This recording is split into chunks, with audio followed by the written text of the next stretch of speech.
Santa Casa e você. Apoio Crismed, compromisso com a saúde. Biomega, medicina diagnóstica.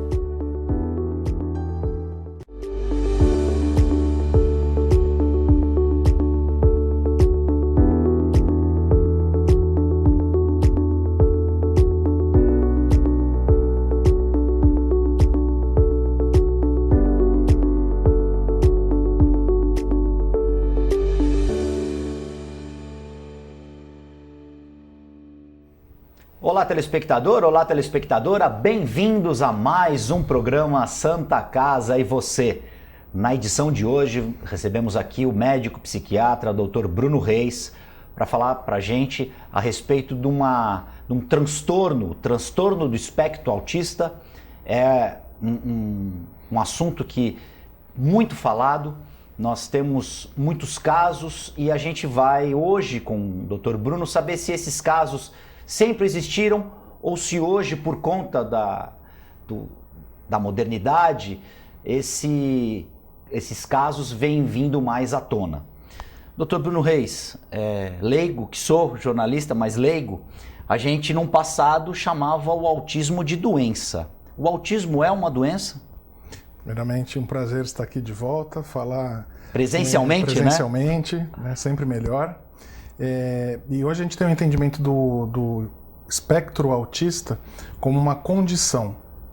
É uma condição que, no desenvolvimento natural do ser humano, da criança, ele vai alterar como um transtorno invasivo do desenvolvimento natural. É por isso que hoje é classificado como uma condição, não mais pensado como uma doença em que se propõe um tratamento pontual ou um tratamento medicamentoso.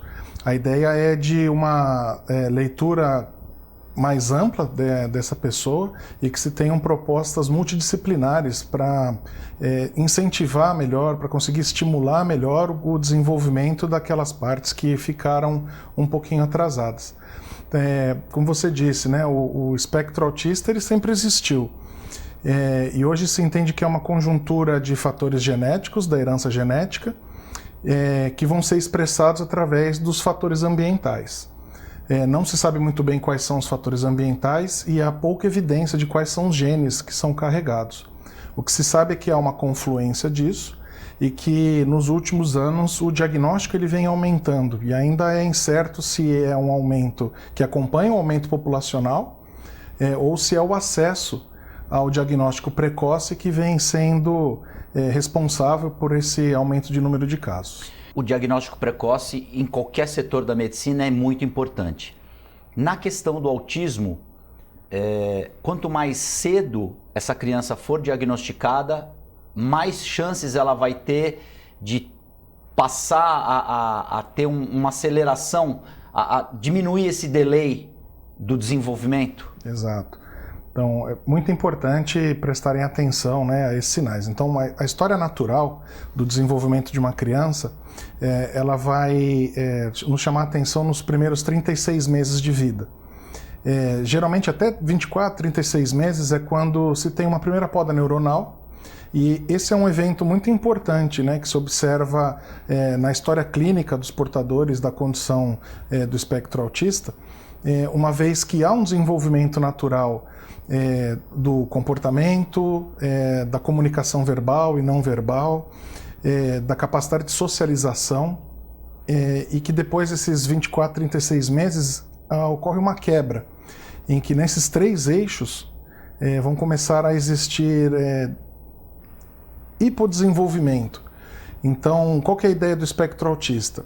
É que seja uma alteração invasiva da capacidade de socialização, da capacidade de comunicação verbal e não verbal e do comportamento, seja ele restrito ou repetitivo. E a alteração desses três eixos vão levar também a uma dificuldade maior do desenvolvimento cognitivo e intelectual.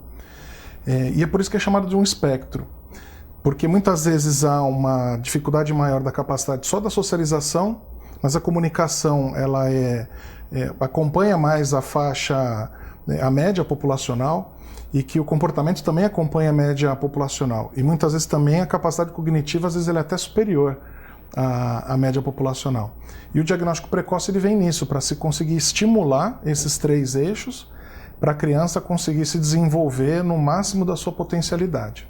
E existe isso? Isso é possível de se colocar essa criança dentro de do que a maioria pode e deve se desenvolver? E uma segunda pergunta. Muitos têm um desenvolvimento intelectual altíssimo. São verdadeiros gênios. Sim. Inclusive em desenvolvimento de jogos. E isso tem alguma coisa a ver com o perfil do autista? Eles estarem fechados no mundo próprio e dentro desse mundo eles desenvolverem trabalhos geniais? Essa é uma das características que se vê, que antigamente eram chamados do espectro do alto desempenho, ou classificados como síndrome de Asperger, que é uma classificação que hoje ela caiu por terra na Classificação Internacional de Doenças Nova e também no DSM, que é o Manual Americano Novo, é o DSM-5. O que se entende hoje é que essa estimulação ela vai ter que ser individualizada. Muitas vezes o conseguir se comunicar verbalmente, depois de muita insistência, de muita terapia, de uma equipe multidisciplinar extremamente dedicada, horas e horas, conseguir verbalizar já é um ganho gigantesco para aquela condição. E muitas outras vezes a criança já tem o desenvolvimento maior da capacidade de comunicação verbal, mas ela precisa de estimulações para a capacidade de socializar-se, né? Então, por que é uma tríade? Por que isso é importante? Uma coisa está interligada na outra. O nosso desenvolvimento, nós somos seres sociáveis. Pessoas precisam de pessoas. E o autismo, né, inclusive, vem justamente desse nome, da autossuficiência.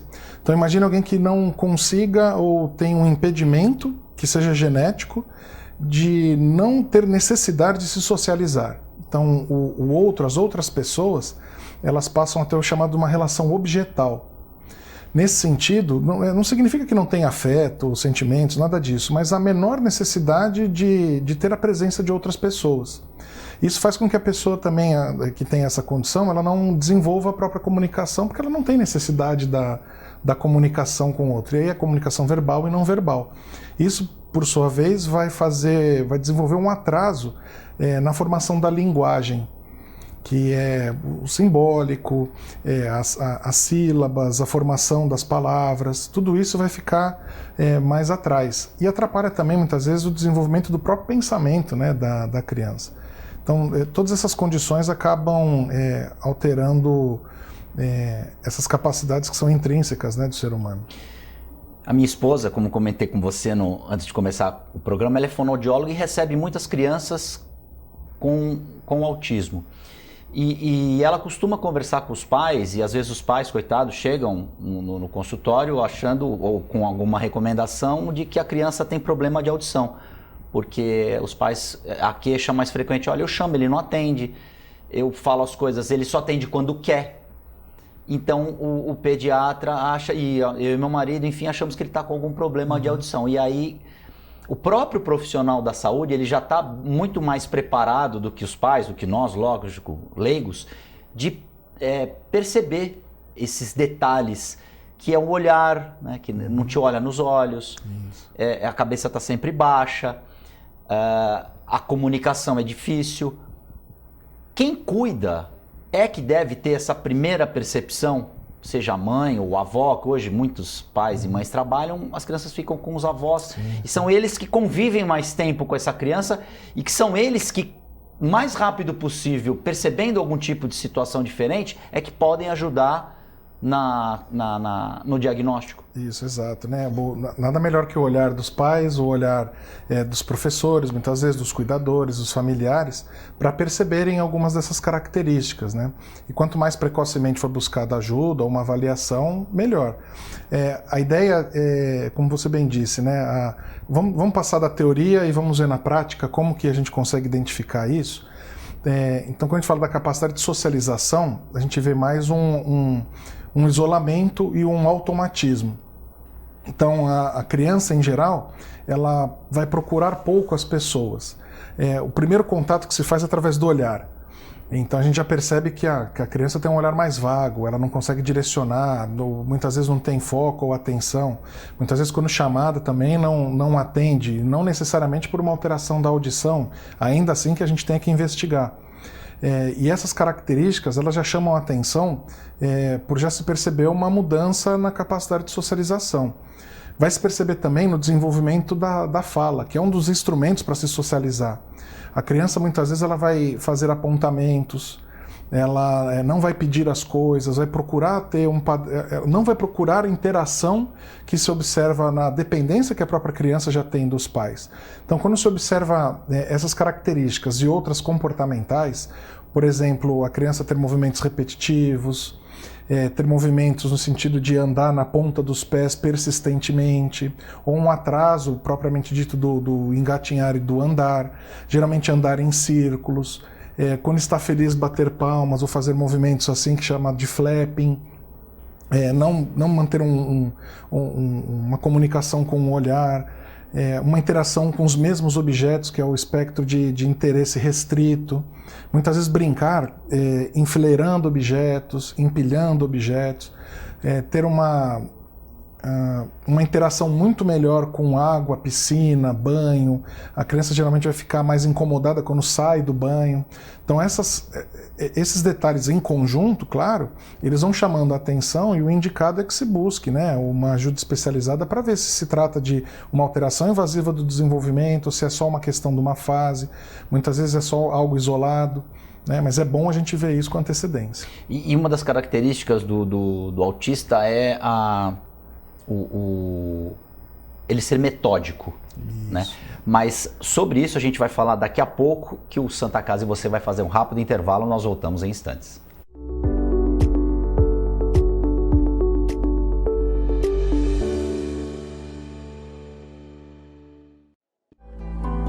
A vida é vulnerável, por isso protegemos uns aos outros. Proteger é nosso instinto. A vida precisa de cuidados. Cuidados que começam na infância. Alguém para compreender suas necessidades. Para te apoiar mesmo quando o desafio é grande. Todos precisamos de auxílio em algum momento. Alguém para trazer conforto e demonstrar comprometimento com você a qualquer hora ou lugar. Air Liquide Healthcare. Protegemos vidas vulneráveis.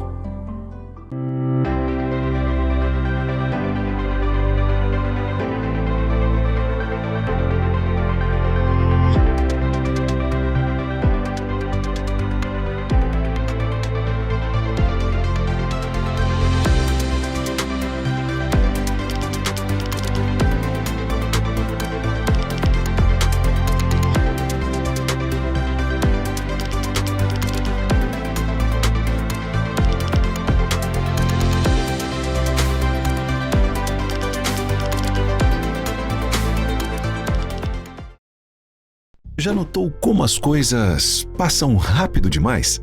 E tudo bem, afinal evoluir é viver. E viver é ter saúde para sua família e amigos.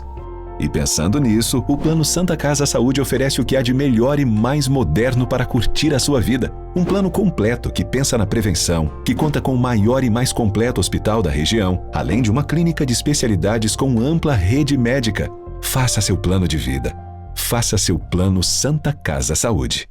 É comum pensar em doação de sangue apenas em momentos críticos, quando a necessidade é sentida por amigos ou familiares. E se você precisasse de sangue? Uma única doação pode salvar vidas e um simples gesto pode gerar milhões de sorrisos.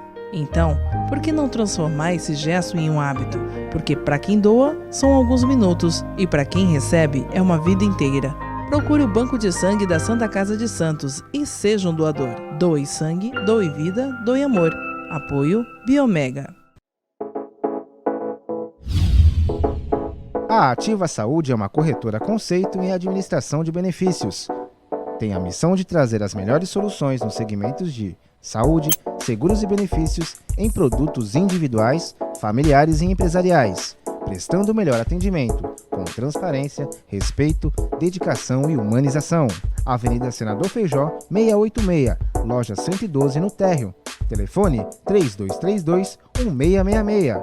WhatsApp 99121-9947. Ou pelas nossas redes sociais. Ativa Saúde.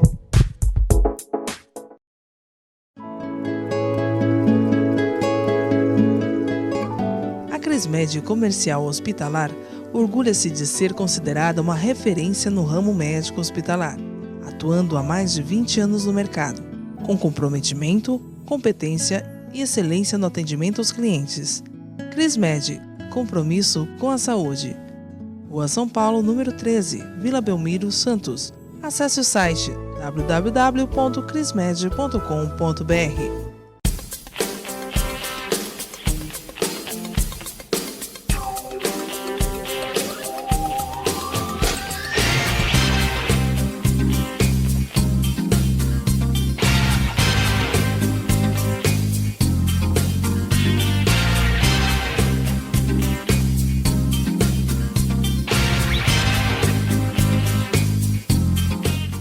O luto é um momento delicado na vida de qualquer pessoa. Nós, da Santa Casa de Santos, sabemos bem disso. Nosso serviço de luto conta com estrutura totalmente renovada e agora mais completa do que nunca. Planos de cremação com os preços mais justos da Baixada e pagamento facilitado. Serviço de luto e cremação da Santa Casa de Santos. Cuidado, acolhimento e carinho quando você mais precisa.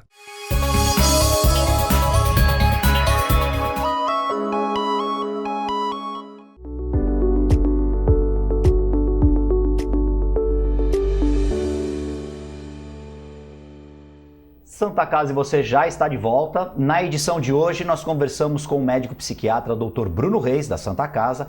Estamos falando sobre os transtornos do espectro autista, sobre o autismo. É importante nós sabermos como identificar, como receber essas crianças da melhor forma possível e assimilá-las ao nosso dia a dia. A escola, a importância da escola para os autistas. E na sua opinião, as escolas elas estão preparadas para receber essas crianças e essas crianças elas precisam ter uma correlação, uma interação com as outras crianças? Faz bem para elas? Faz, e estudado de caso a caso. Nos espectros mais graves, em que a socialização é muito prejudicada, o ambiente escolar, por conta de barulhos, mais criança sempre vai ser agitada, querendo sempre interagir, criança vai buscar outra criança, vai encostar, vai falar, vai chorar. Muitas vezes, nesse contexto, crianças com espectro mais grave vão ter dificuldades, então isso precisa ser visto caso a caso.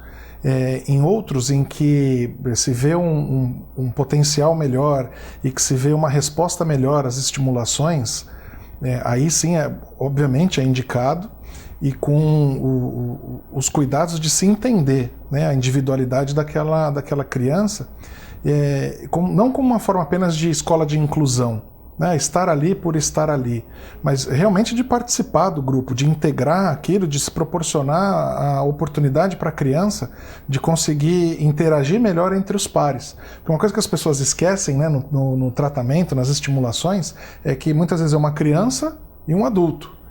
E como é que a criança vai ver isso? Por que eu só fico com adultos e não fico interagindo com crianças, né? Então a ideia de você ter uma leitura individualizada e a partir disso poder preparar educadores, escola, enfim, todo esse pessoal, né, que é super importante não só para a educação formal, mas inclusive para o desenvolvimento, né, da própria criança. Essa integração ela é essencial até para os normotípicos, que é o jeito de se chamar das crianças com desenvolvimento sem nenhum tipo de alteração, para se perceber que existem pessoas diferentes e que o fato de existir essa diferença não vai causar nenhum tipo de impacto negativo na socialização delas, no desenvolvimento delas. É positivo, então, a criança autista conviver com outras crianças, lógico, dentro do que você já explicou. Dentro disso, vai fazer bem, inclusive, para todo mundo. Exato. Até para as crianças que não têm nenhum tipo de alteração, elas entenderem como é que funciona uma criança diferente, abraçarem essa criança na concepção do acolhimento e juntas elas aprenderem a conviver com as diferenças e juntas tentando evoluir. Perfeito, assina embaixo, exatamente isso, né?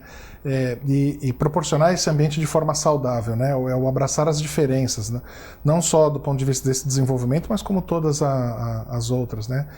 O que infelizmente a gente não vê muito é esse tipo de olhar ou esse tipo de investimento quando se pensa em educação pública, quando se pensa, né, de uma forma geral, na educação básica. Porque muitas pessoas acreditam que as crianças autistas deve ter uma classe só de criança autista, uma classe só de síndrome de Down, e outras pessoas não. Eles têm que conviver, interagir com as outras crianças e aprenderem juntos. Lógico, você já falou das limitações de cada caso, mas as próprias crianças, elas acabam se entendendo, né? Lógico, mais uma vez, dentro do que você já explicou. É mais saudável ter todos ali, no mesmo ambiente. Exato. É muito mais saudável e obviamente, né, caso a caso, muitas vezes a gente precisa, por um período, de um intermediador, se destacar algum profissional, ou muitas vezes até um professor para poder facilitar esse início de contato, esse início de interação.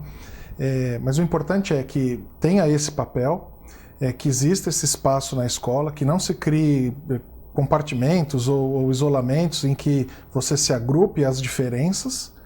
Isso já é cientificamente comprovado que não é saudável, não faria bem. E da mesma forma que também se tem o espaço para um ambiente familiar saudável, que muitas vezes o quadro da criança pode ser agravado por um ambiente em casa que pode ser mais perturbado, pode ter carregado de outras questões. E também, caso a caso, obviamente, né, as estimulações das equipes multidisciplinares. Às vezes precisa só de uma estimulação com fono, às vezes mais de uma terapia ocupacional, às vezes precisa dos dois, aí é que a gente vê caso a caso. Na questão adulto versus criança, a gente tem muito mais problema com os adultos, principalmente na questão da discriminação. A criança, ela é ingênua, ela é um livro aberto ali, ela abraça sem ter nenhum tipo de... Os pais também têm uma responsabilidade muito grande ao educar os filhos e já prepará-los para essa convivência com essas diferenças que o ser humano tem? Sim, fundamental o papel dos pais nisso, que é o primeiro contato da reprodução em sociedade, né? A primeira sociedade que a criança vê é aquela que ela vive em casa. Por isso que a gente sempre fala dessa importância e preparar, né, os pais, os familiares para isso. A gente já estava conversando, né, do sofrimento, da angústia que os pais de crianças do espectro, que tenham qualquer outro tipo de condição, ser pai e mãe já é angustiante, né? Mas nessas questões especiais, o quanto que isso não pode deslocar a família, no sentido, muitas vezes, até de fazer mal, inconscientemente, claro, pecando às vezes pelo excesso de zelo, excesso de cuidado, cerceando muito a criança e às vezes impedindo o próprio desenvolvimento dela. Mesmo tendo o diagnóstico do espectro autista ou não, muitas vezes a gente precisa orientar e fazer a chamada psicoeducação com os pais para que essa relação consiga fluir de uma maneira mais saudável. Porque, independentemente da situação, nós criamos os nossos filhos para o mundo, né? Isso. Vai chegar um momento que eles vão bater asas, a gente querendo ou não, eles vão viver a vida deles. Acredito que os pais dos autistas também pensem nisso, mas você percebe alguma culpa? Eles se sentem culpados por aquela situação? E aí a família também tem que entrar nesse tratamento? Com certeza, né? A gente fala de cuidar do cuidador. No início é o mais comum, óbvio, a gente vai avaliar a criança, vai propor, né, os tratamentos, mas faz parte também a gente compreender, acolher, orientar. E muitas vezes a gente acaba tratando também, ou indicando tratamentos para os familiares, para os pais da criança. A maior angústia e muitas vezes um sentimento de culpa que eles podem carregar no sentido de o que vai acontecer depois. quando eu não estiver mais presente para cuidar, para conseguir prover, para dar os cuidados que a criança e que o jovem eles necessitam, né? Então, trabalhar a capacidade da independência desse indivíduo, que é portador do espectro autista, para ele conseguir se sustentar na ausência de cuidadores, é o principal objetivo do tratamento. E conseguir aliviar essa tensão, essa preocupação permanente dos pais, também faz parte do tratamento, porque, consequentemente, nós vamos ter resultados e impactos positivos no desenvolvimento da criança quando temos um ambiente mais tranquilo. Então, a família, o núcleo familiar continua sendo a célula mais importante para qualquer desenvolvimento, seja de crianças com algum tipo de síndrome, com crianças que não tenham nada. Todas nascem da mesma forma e precisam dessa base familiar. Exato. A família continua sendo, né, o primeiro contato. Então, os estudos mostram, né, famílias disruptivas ou disfuncionais, elas são um fator desencadeante ou muitas vezes causador de transtornos do ponto de vista emocional e psíquico.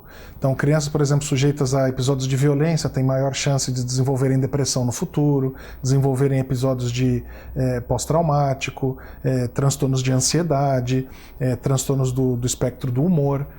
Então, esse ambiente, sendo saudável, com certeza ele passa a ser um fator protetor para o desenvolvimento de todas as crianças. Lembrando que toda família, como diz a música da grande família, existe, né, as discussões, a vida em família claro, né, um aprendizado conjunto. Mas na tua fala, é claro que a gente tem que ver as coisas que extrapolam, né? A violência, a violência física, a violência psíquica, claro que tendo sempre patamares para a gente poder medir isso. Discussões acontecem, conversas mais ásperas acontecem, faz parte do ser humano. Exato. Mas nada muito radical, que extrapole. Né? Isso, a gente já fala de episódios de violência marcados mesmo, né? Ou ambientes que sejam muito insalubres para a criança. Então, não as discussões familiares, que, enfim, elas fazem parte. Famílias que não têm, é bom procurar ajuda, inclusive, porque não existe aquela condição da família margarina, né? Como a gente diz. Só na propaganda. Né? Só na propaganda, obviamente, né? E até para falar para o pessoal em casa, né, uma questão do espectro autista, quem tiver acesso puder falar, o Netflix, né? Tem uma série chamada Atypical, que é muito interessante, que mostra o ponto de vista de um jovem com um transtorno do espectro autista e a visão de mundo dele, de como conseguir socializar e como ele lida com as angústias típicas da idade, né, do fim de adolescência, início da idade adulta.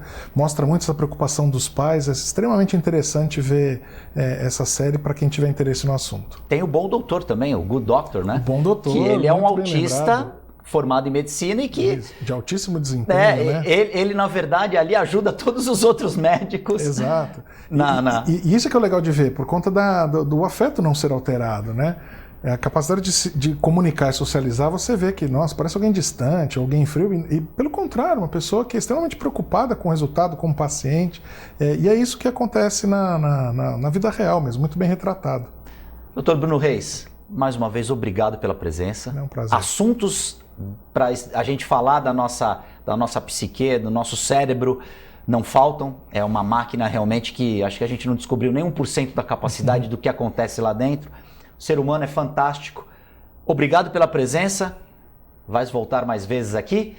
Santa Casa e você fica por aqui. Nós voltamos na próxima edição.